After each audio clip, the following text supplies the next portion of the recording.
நான் ஏதோ நல்லது சொல்கிற மாதிரி என் அசிஸ்டன்ஸுக்கு சொன்னேன். இந்த படத்தை பார்க்கும்போது தான் தெரிஞ்சுது என்னை வினோத் செருப்பு கழட்டி அடிச்சிருக்காங்க. நல்ல டைட்டில் கிடைச்சிருச்சு ஆக்சுவலி. இன்னைக்கு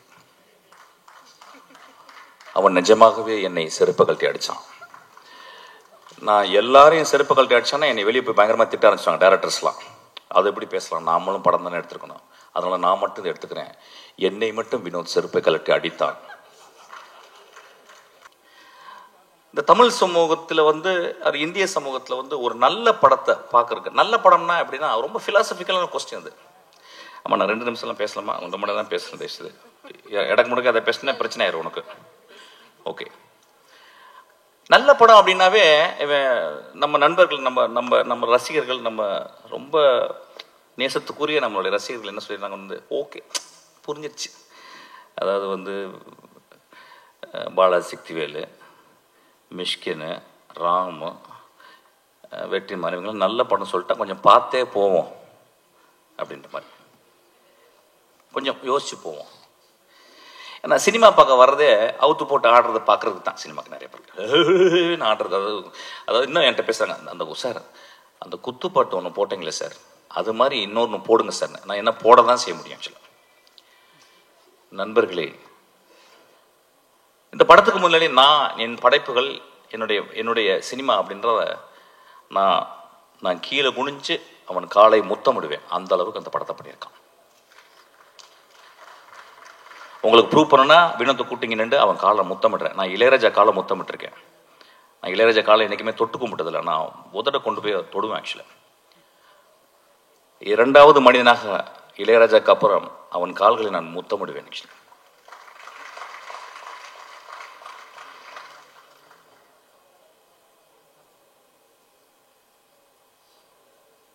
ஒரு படத்தை பார்க்கும்போது அடுத்த சீன் என்ன, அடுத்த சீன் என்ன, அடுத்த சீன் என்ன, அடுத்த சீன் என்னன்னு சொல்லிட்டு நாங்கள்லாம் எழுதும்போது ரொம்ப கேர்ஃபுல்லாக.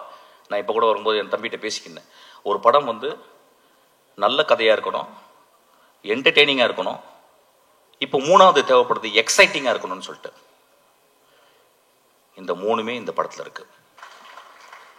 சிவகார்த்தியின் ஒரு லீடிங் ஆக்டர், கடுமையான உழைப்பாளி. சிவகார்த்தியனால இந்த படத்தில் நடிக்க முடியாது. ஏன்னா ஒரு மிகப்பெரிய ரசிகர்கள் கூட்டம் வந்துருச்சு. ரசிகர்களை சந்தோஷப்படுத்துவது ஒரு பெரிய கடமையாச்சு. ஆனால் அந்த குழந்தை, அந்த பையன், நான் மிகச்சிறந்த படைப்பு பண்ணணும்னு ஆசைப்பட்டு கூழாங்கல்ல பார்த்தவொடனே, தம்பி இந்த படத்தை நான் தான் பண்ணுவேன்னு சொல்லியிருக்கான். அதுக்காக அந்த தம்பிக்கு ஒரு கோயில் கட்டணும். மோசமான படங்களை இந்த இளைஞர்கள் போய் பார்க்குறாங்க. அதெல்லாம் பார்க்கலாம், தப்பு கிடையாது. அது ஒரு ஆர்ட், போர்னோகிராஃபியும் ஒரு ஆர்ட் தான். அது யாரால எடுக்கப்படுறதுன்ற பொறுத்து. ஆனா இந்த படம் இந்த தமிழ் சமுதாயத்தில் எனக்கு தெரிஞ்சு இதை விட ஒரு பொலிட்டிக்கலான படம் தமிழ்ல வந்திருக்கான்னு எனக்கு தெரியல. இதை விட ஒரு பொலிட்டிக்கலான படம், அந்த ஏரியா நான் பேச வேணான்னு யோசிக்கிறேன். ஏன்னா இங்கே பொலிட்டிக்கல் படம்ன்றது வேற கருத்துக்களோட உலாவுது. இந்த நூற்றாண்டின் மிகப்பெரிய எழுத்தாளர் என்று சொல்லப்படுகிற காப்ரியல் கார்சியா மார்கோஸனுடைய ஒரு கதை, அவருடைய கலெக்டட் ஸ்டோரிஸ்லேயே மிகச்சிறந்த கதை. இந்த உலகத்தின் மிகச்சிறந்த கதையில் ஒரு 10 கதையில் அதையும் சொல்கிறாங்க. அதுக்கு பேர் ஆங்கிலத்தில் டியூஸ்டே சீஸ்டா. அதாவது ஒரு செவ்வாய்க்கிழமையினுடைய மதிய தூக்கம் அப்படின்ற கதை. ஒரு தாயும் அவருடைய குட்டி குழந்தை, ஒரு 6 வயசு 7 வயசு குழந்தை, ஒரு ஊருக்கு போகிறாங்க. அந்த ஊரில் போயிட்டு ஒரு சர்ச்சில்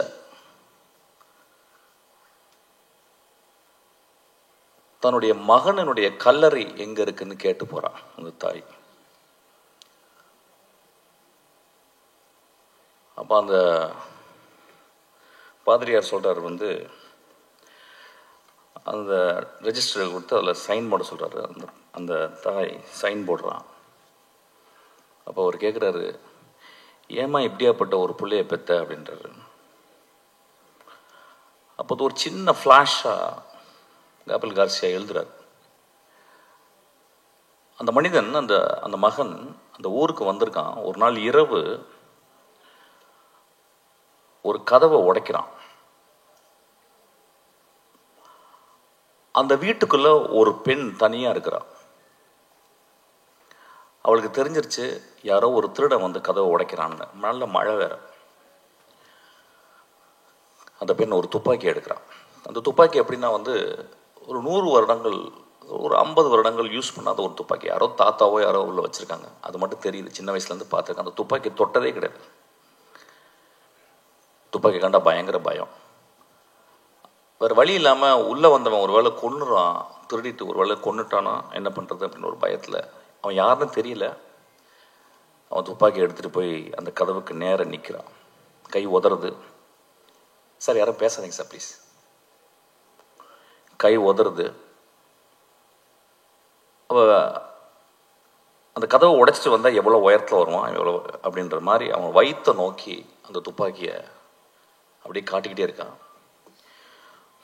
கை உதறது. அப்போ காபல் கார்சியா எழுதுறாரு, அந்த கை உதறலுக்கு காரணம் பயம், 28 வருடங்கள் தனிமை அப்படின்னு எழுதுறாரு.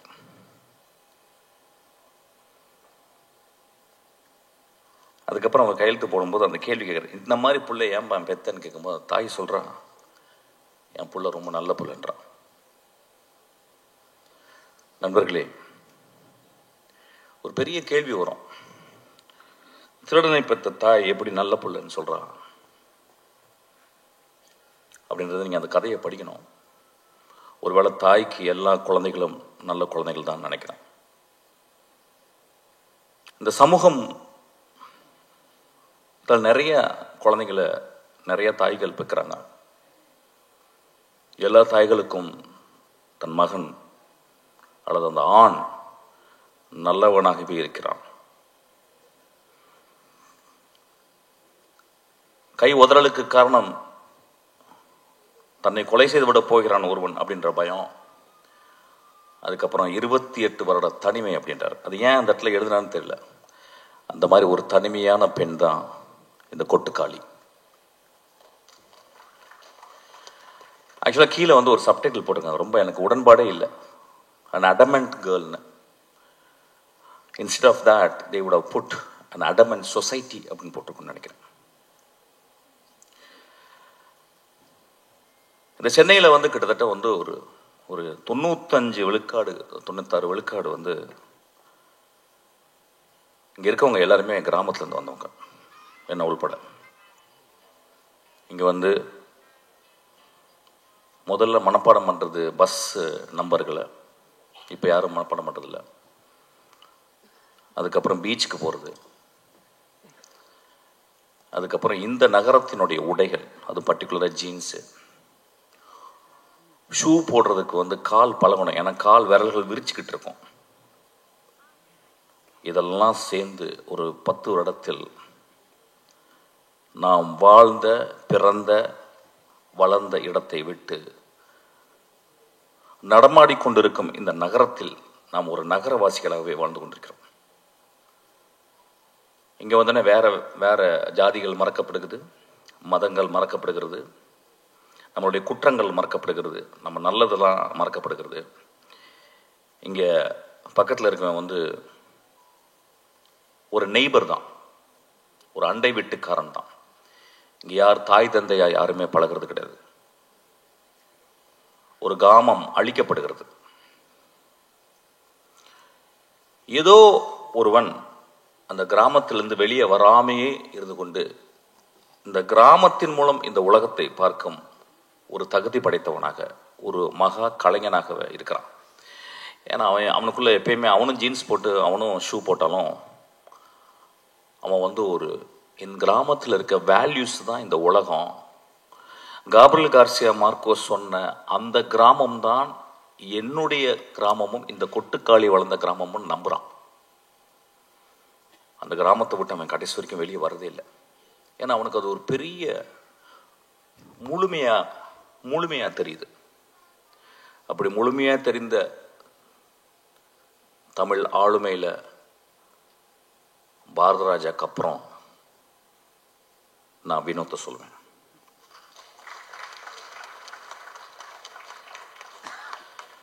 ஒரு திரைப்படம் எதுக்காக எடுக்கப்படுது அப்படின்னா, நிறைய பேர் என் அசிஸ்டன்ட்ட கேட்பேன், எதுக்குடா எனக்கு தெரிஞ்சு 250 அசிஸ்டன்ட் என்னை விட்டு போயிருக்காங்க. ஒரு வருஷத்துக்கு கிட்டத்தட்ட ஒரு 3000 அசிஸ்டன்ட் டைரக்டருக்காக வர்றவங்களை நான் சந்திக்கிறேன். கொஞ்சம் கூட சோம்பேறித்தனம் படாமல் அவங்கள்ட்ட நான் வந்து கேட்குறேன், எதுக்குப்பா நீ சினிமாவுக்கு வர்ற அப்படின்னு. அது இன்வேரியபிளாக என்ன ஆன்சர் இருக்கும் அப்படின்னா, சார் நான் சாதிக்கணும் சார், ஏதாவது ஒன்று பண்ணணும் சார் நான் அப்படின்னு தான் சொல்லுவான். அந்த கிட்டத்தட்ட எல்லா வெர்ஷன்ஸும் ஒரே மாதிரி இருக்கும். இல்லை சார் என்கிட்ட ஒரு கதை இருக்குது சார், நான் ஒன்று பண்ணணும் சார். இப்படி தான் இருக்கும்.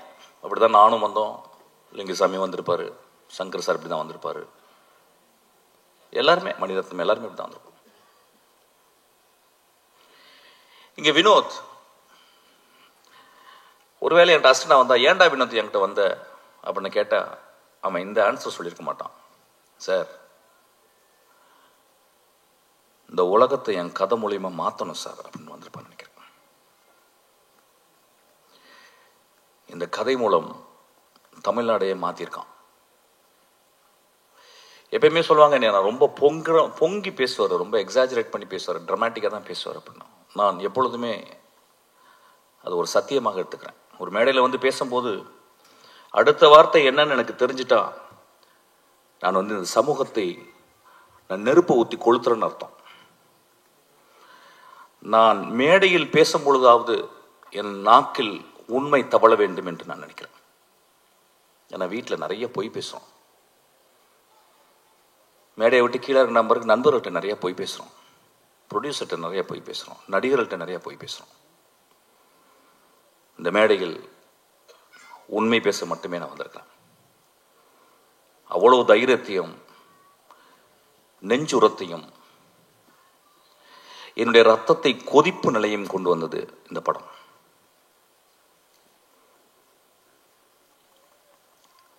இந்த படம் வந்து நிறைய படம் வரும்போதெல்லாம் நான் நிறைய பேசியிருக்கேன்.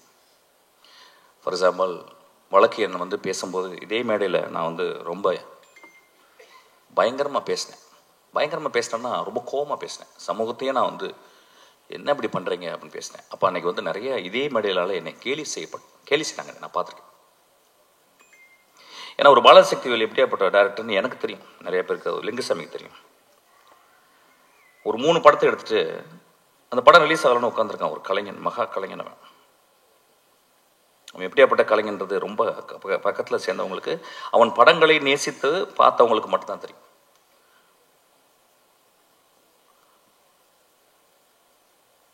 இந்த படத்தில் இது எதுக்கு கொட்டுக்காளின்னு வச்சான்னு தெரியல, எனக்கு நிறைய மீனிங் என்னமோ போகுது. நான் ஒரு ரொம்ப நாளைக்கு முந்தி சிவகார்த்தியனுடைய படத்தில் ஒரு பூஜை அன்னைக்கு ஒரு நாள் ஒரு சாப்பாடு சாப்பிட்டு இருக்கும்போது பக்கத்தில் ஒருத்தன் வெள்ளை சட்டை வெள்ளை பேண்ட் போட்டு ஒரு கிராமத்தில் இருந்த ஒரு பையன் மாதிரி உட்காந்துருந்தான். அறிமுகப்பட்டினான், யாரா நீ தம்பி அப்படின்னா. சார் நான் தான் சார் வினோத். அப்படின்னா யார்ப்பா? இல்லை சார் நான் வந்து கூழாங்கல். அப்படியே ஆமாம் ஏதோ பேசிக்கிட்டு இருக்காங்க நான் சொல்லுவார். சரி என்னப்பா அந்த படம் ரிலீஸ் ஆகுதா இல்லையா? இல்லை சார் ஆயிரும் சார். ஓ அப்படியா, சரி என்ன படம் எடுக்கிற, அடுத்து என்ன படம் போகிறேன்? இல்லை சார் நான் ஆரம்பிச்சிட்டேன் சார். நான் சொல்கிறேன் கொஞ்சம் மெதுவாக எடுப்பான்னு வாயை எடுக்கிறேன், கொஞ்சம் மெதுவாக. இல்லை சார் நான் படம் ஆரம்பிச்சிட்டேன் நான். அப்படியே யாருப்பா மியூசிக்கு? பாருங்கள் எவ்வளோ ஒரு ப்ரோக்ராம்டு வே ஆஃப் ஆஸ்கிங் ஒரு சேட்டிங் வித் another டேரக்டர். நான் கேட்குறேன் யாரா மியூசிக்கு அப்படின்னு. அப்போ சொன்னேன் யாருமே மியூசிக் இல்லை சார். எனக்கு பயங்கர கோவம் வந்துருச்சு, பெரிய மயிர் மாதிரி பேசுகிறான். நான் முறைச்சேன். அப்புறம் நான் வந்துட்டு வீட்டு ஆஃபீஸ்க்கு வந்தோடனே அசிஸ்டன்ட்ஸ் கூப்பிட்டேன். இது மாதிரி ஒருத்தனை பார்த்துட்டேன், ஒரு பொறுக்கி பையன், கருப்பாக இருந்தான், ஒரு மாதிரி இருந்தான், பெரிய மாதிரி என்கிட்ட வந்து நான் யாரா மியூசிக்னு கேட்குறேன்.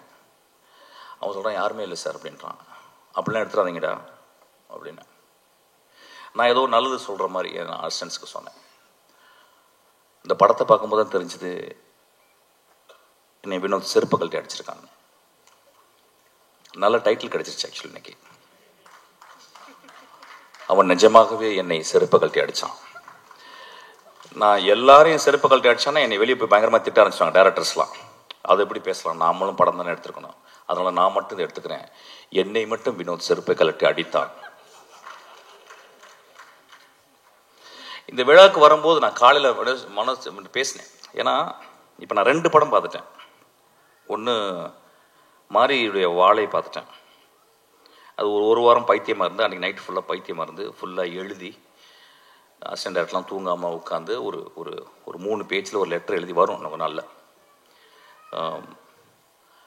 இப்போ அதுக்கு முடிச்சு அந்த பைத்தியம் முடியும் தீர்றதுக்குள்ளேயும் இந்த பைத்தியம், இது பைத்தியம் இல்லை, இது பேயே பிடிச்சிச்சு எனக்கு.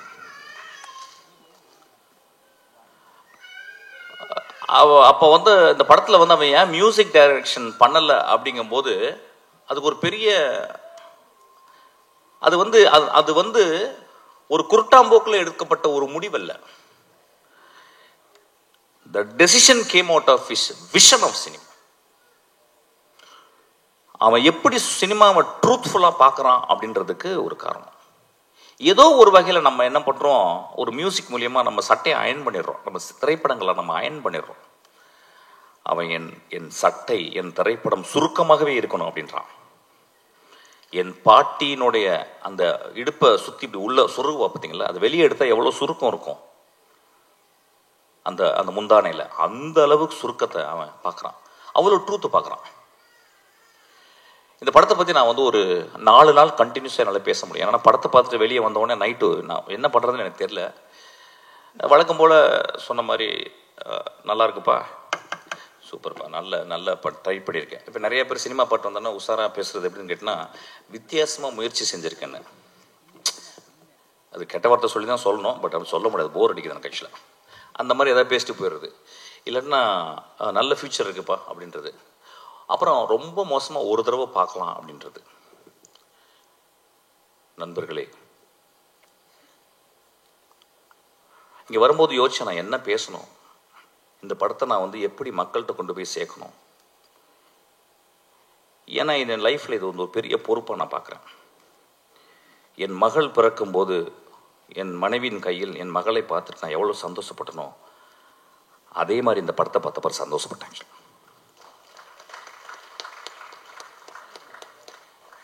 இந்த படத்தை பற்றி மக்கள்கிட்ட கொண்டு போய் சேர்க்கறதுக்கு என்னன்னா, நிறைய பல்ட்டி குட்டிக்காரனெல்லாம் அடிச்சாச்சு. யூஸ்வலாக நான் நிறைய பேசியிருக்கேன். இந்த படம் மக்கள் வந்து எல்லாரும் பார்க்கணும்னா நான் அவுத்து போட்டு கூட நிற்கிறதுக்கு தயாராக இருக்கேங்க இந்த இடத்துல. ஏன்னா அப்படி தான் உரைக்கும். கை தட்டலாமே கொஞ்சம். ஒரு குத்து டான்ஸு, நேக்கட் டான்ஸ் இங்கே ஆடலான் இருக்கு, இந்த படத்தை பாருங்க அப்படின்னு. நான் நேக்கட் டான்ஸ் ஆடி நீங்கள் பார்த்தீங்கன்னா என்ன ஆவீங்க, அதை எக்ஸ்ட்ரா போஸ்ட் பண்ணி நீங்கள் அப்போ அந்த படத்தை போய் பாருங்கன்னு சொல்லலாம். இந்த கொடுமை எப்படின்னு கேட்டிங்கன்னா, இந்த தமிழ் சமூகத்தில் வந்து அது இந்திய சமூகத்தில் வந்து ஒரு நல்ல படத்தை பார்க்குறதுக்கு, நல்ல படம்னா எப்படின்னா ரொம்ப ஃபிலாசபிக்கலான கொஸ்டின் அது. ஆமாம், நான் 2 நிமிஷம்லாம் பேசலாமா, உங்க மட்டும் தான் பேசுகிறேன் தயவுசெய்து. இடக்கு முடக்க அதை பேசினா பிரச்சனை ஆயிரும் உனக்கு. ஓகே, நல்ல படம் அப்படின்னாவே நம்ம நண்பர்கள், நம்ம நம்ம நம்ம ரசிகர்கள், நம்ம ரொம்ப நேசத்துக்குரிய நம்மளுடைய ரசிகர்கள் என்ன சொல்லிடுறாங்க வந்து, ஓகே புரிஞ்சிருச்சு, அதாவது வந்து பாலாஜி சக்திவேலு, மிஷ்கின்னு, ராமு, வெற்றி மாணவிகள் நல்ல படம் சொல்லிட்டா கொஞ்சம் பார்த்தே போவோம் அப்படின்ற மாதிரி கொஞ்சம் யோசிச்சு போவோம். ஏன்னா சினிமா பார்க்க வர்றதே அவுத்து போட்டு ஆடுறதை பார்க்கறதுக்கு தான். சினிமாக்கு நிறைய பேருக்கு ஆடுறது, அதாவது இன்னும் என்கிட்ட பேசுகிறாங்க, அந்த சார் அந்த குத்துப்பாட்டு ஒன்று போட்டிங்களே சார், அது மாதிரி இன்னொன்று போடுங்க சார். நான் என்ன போட தான் செய்ய முடியும் ஆக்சுவலாக. நண்பர்களே, ஒரு மார்க்கெட்டுக்கு போகிறோம், ஒரு குழந்தைய கூட்டிட்டு, ஒரு பெண் குழந்தைய கூட்டிட்டு ஒரு கத்திரிக்காய் எடுக்கிறோம். எங்கள் அம்மா சின்ன வயசில் எனக்கு கத்திரிக்காவை எப்படி வாங்குவது அப்படின்னு சொல்லி கொடுத்துருக்காங்க. ஒரு சவுச்சவை எப்படி பார்த்து வாங்கணும்னு சொல்லி கொடுத்துருக்காங்க. ஒரு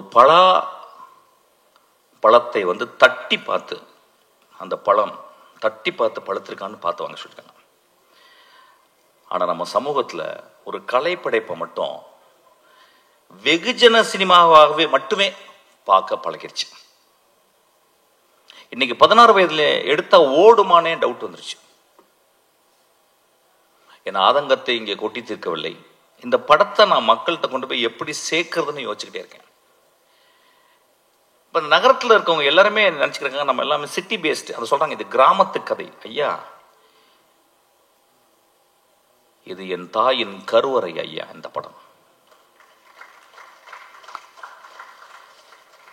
என் மகளின் யோனி ஐயா. இந்த படம் பாலசக்தி சொன்னா இந்த மாதிரி படமே பார்த்ததில்லைன்னு. இந்த மாதிரி படத்தை பார்க்கவே போறது இல்லையா.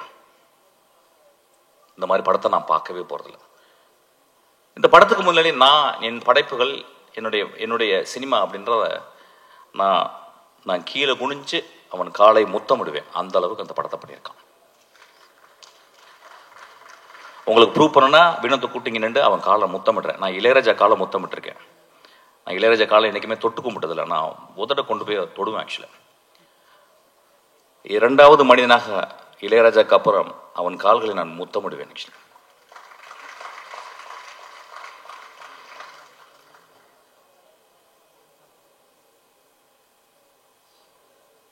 ஒரு படத்தை பார்க்கும்போது அடுத்த சீன் என்ன, அடுத்த சீன் என்ன, அடுத்த சீன் என்ன, அடுத்த சீன் என்னன்னு சொல்லிட்டு நாங்கள்லாம் எழுதும்போது ரொம்ப கேர்ஃபுல்லாக.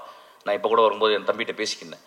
ஒரு படம் நல்ல கதையாக இருக்கணும், என்டர்டெய்னிங்காக இருக்கணும், இப்போ மூணாவது தேவைப்படுது எக்ஸைட்டிங்காக இருக்கணும்னு சொல்லிட்டு. இந்த மூணுமே இந்த படத்தில் இருக்கு. என்ன ஒன்று, நீங்கள் பார்க்குறது உங்கள் பார்வையை வேற மாதிரி வச்சு பார்க்கணும்.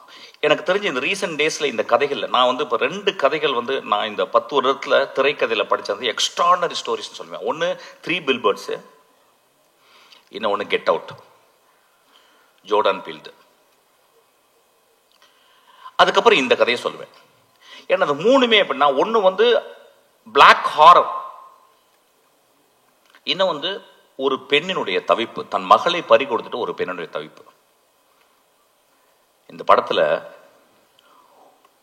ஒரு குடும்பம் ஒரு பெண்ணை வச்சுக்கிட்டு தவிக்கிறாங்க.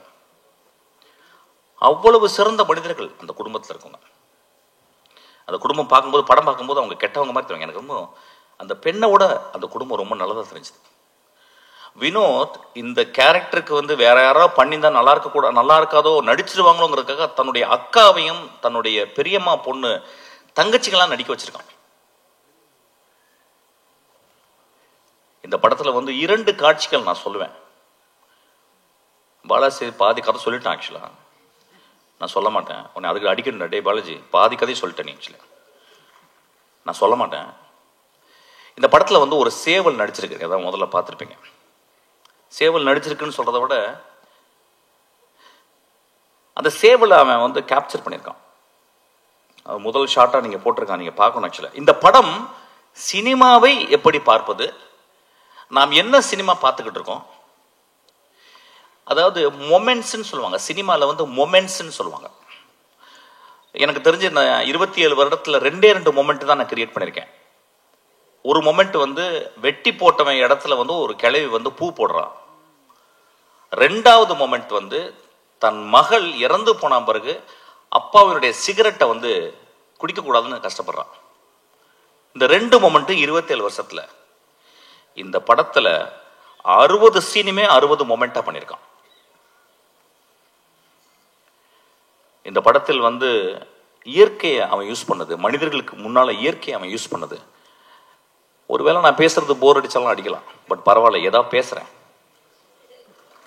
ஏன்னா கொஞ்ச நேரம் பேசுறதுக்கு கேட்கறதுக்கு போறச்சு. மச்சான் நெக்ஸ்ட் சீன் என்னன்னு போயிருது. ஆக்சுவலா நண்பர்களே,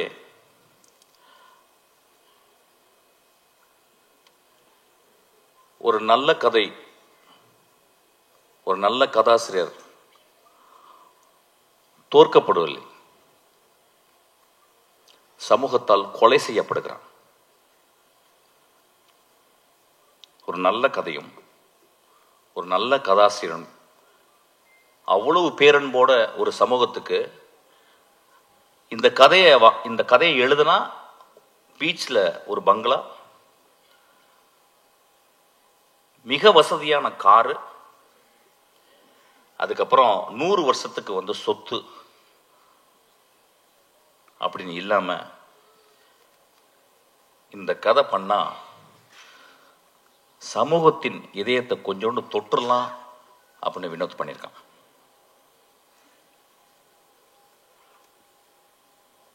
படத்தை வந்து பத்திரிக்கைக்காரங்க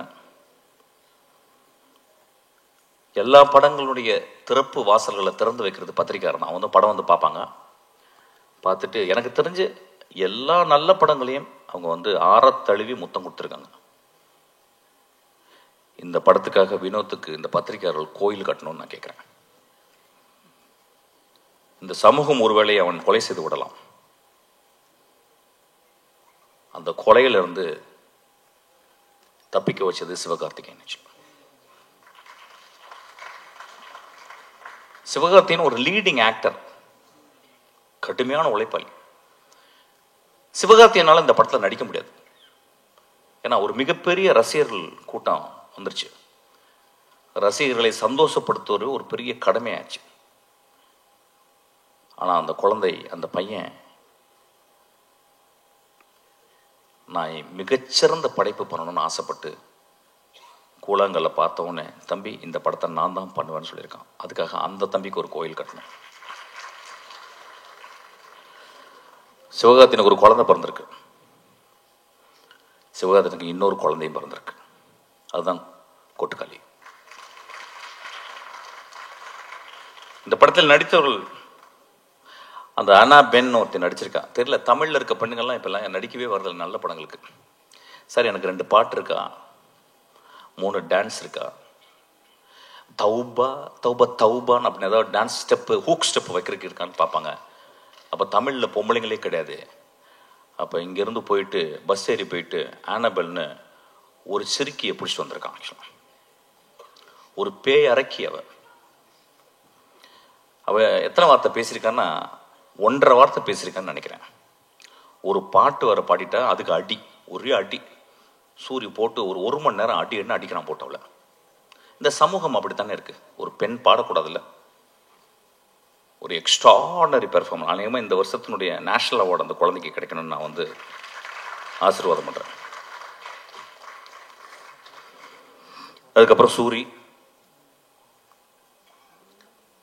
சூரியனுடைய எவல்யூஷன், கேரக்டர் ஆர்க். நான் சினிமாவில் தான் கேரக்டர் ஆர்க் பார்த்துருக்கேன். ஒரு கதையின் கதாநாயகன் ஃபஸ்ட்டு சீனில் வந்து மோசமாக இருப்பான், கடைசி சீனில் ஒரு பெரிய மகானாக இருப்பான்.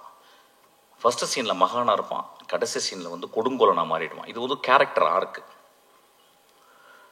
இது சினிமாவில் தான், கதைகளில் தான் நடக்கும். நிஜ வாழ்க்கையிலே சூரிக்கு நடந்திருக்கு. ஒரு கமெடியனாக உருவாகி இன்னைக்கு ஒரு உலகம் போற்றும் ஒரு நடிகனாக மாறியிருக்கான். நான் அன்னைக்கு நைட்டு இரவு உட்காந்து பேசினேன். என்னடா மகனே நீ இப்படி,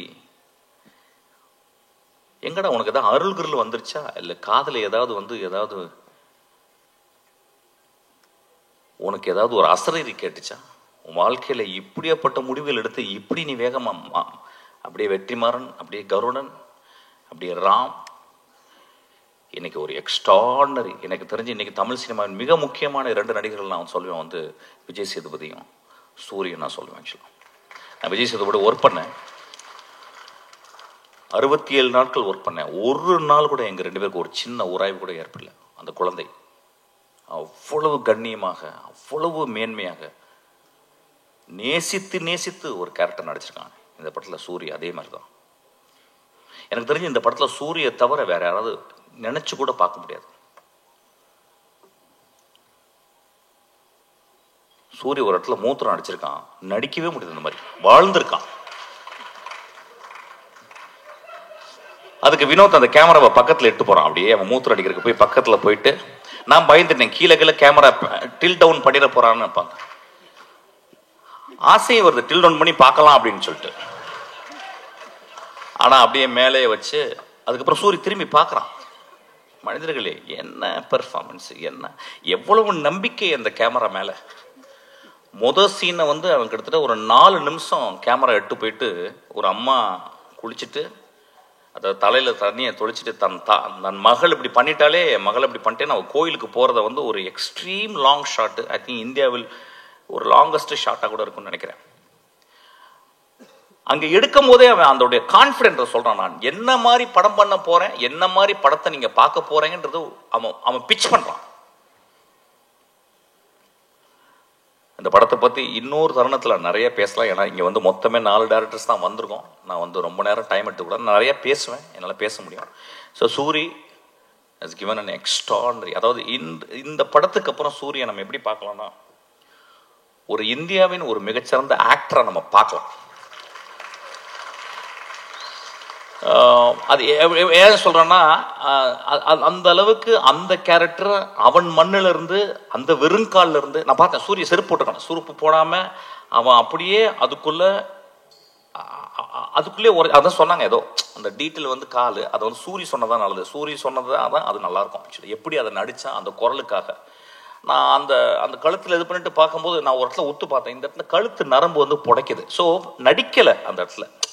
He took so much of sincere and truthfulness to exhibit something extraordinary. கேள்விப்பட்டேன் வந்து கூழாங்கல் பார்த்த உடனே சூரி விரட்டி போயிருக்கான். ராம் என்கிட்ட சொன்னான். ஆனால் கிட்டத்தட்ட டெய்லி 2 தடவை ஃபோன் பண்ணி, ராமண்ணா கொஞ்சம் வினோட்ட சொல்லுங்கள், அடுத்த படம் எந்த படமாக இருந்தாலும் அதில் ஒரு சின்ன கேரக்டராக நடிக்கிறேன்னு. அதுக்காக சூரிக்கு நம்மலாம் கிளாப் பண்ணுவோம்.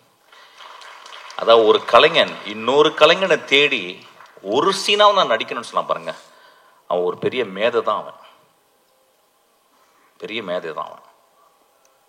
நண்பர்களே, இந்த படத்தை பற்றி நான் நிறைய சொல்ல முடியும். ஆனால் I am not very sure how far I can talk. ஒரு மிகப்பெரிய அனுபவம். இந்த படம் வந்து ஒவ்வொரு குடும்பமும் போய் பாருங்க. அதாவது மோசமான படங்களை சில படங்களை நம்ம பார்க்குறோம். மோசமான காட்சிகளை நம்ம குழந்தைகளுக்கு கொண்டு போய் காட்டுறோம். மோசமான படங்களை இந்த இளைஞர்கள் போய் பார்க்குறாங்க. அதெல்லாம் பார்க்கலாம், தப்பு கிடையாது. அது வந்து ஒரு ஆர்ட், வந்து போர்னோகிராஃபியும் ஒரு ஆர்ட் தான். அது யாரால எடுக்கப்படுறதுன்ற பொறுத்து. ஆனா இந்த படம் இந்த தமிழ் சமுதாயத்தை, எனக்கு தெரிஞ்சு இதை விட ஒரு பொலிட்டிக்கலான படம் தமிழில் வந்திருக்கான்னு எனக்கு தெரியல. இதை விட ஒரு பொலிட்டிக்கலான படம். அந்த ஏரியா நான் பேச வேணான்னு யோசிக்கிறேன். ஏன்னா இங்கே பொலிட்டிக்கல் படம்ன்றது வந்து வேற வேற கருத்துக்களோட உலாவுது. ஆனால் ரொம்ப அமைதியாக ஒரு பொலிட்டிக்கல் படத்தை, மோஸ்ட் பவர்ஃபுல் பொலிட்டிக்கல் ஃபிலிமை வினோத் அசால்ட்டாக எடுத்திருக்கான். நண்பர்களே, நான் மீண்டும் கேட்குறேன், இந்த படத்தை நீங்கள் எல்லாரும் பார்க்கணும்.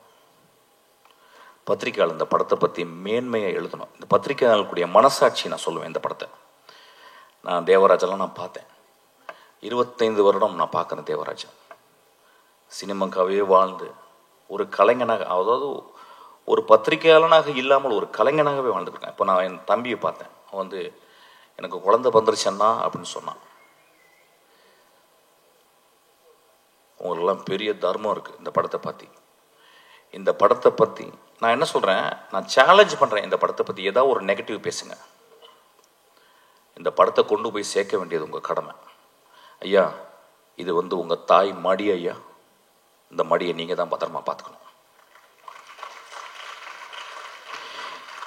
நான் ரசிகர்கள், சினிமாவை நேசிக்கும் ரசிகர்கள், ஒவ்வொரு தடவையும் சினிமா ரசிகர்களால், அந்த தாயுள்ளம் கொண்ட ரசிகர்களால் கண்டுபிடிக்கப்பட்ட மகா ஆளுமைகள் தான் பாரதராஜா, மணிரத்னம், பாக்யராஜ், பாலச்சந்தர்,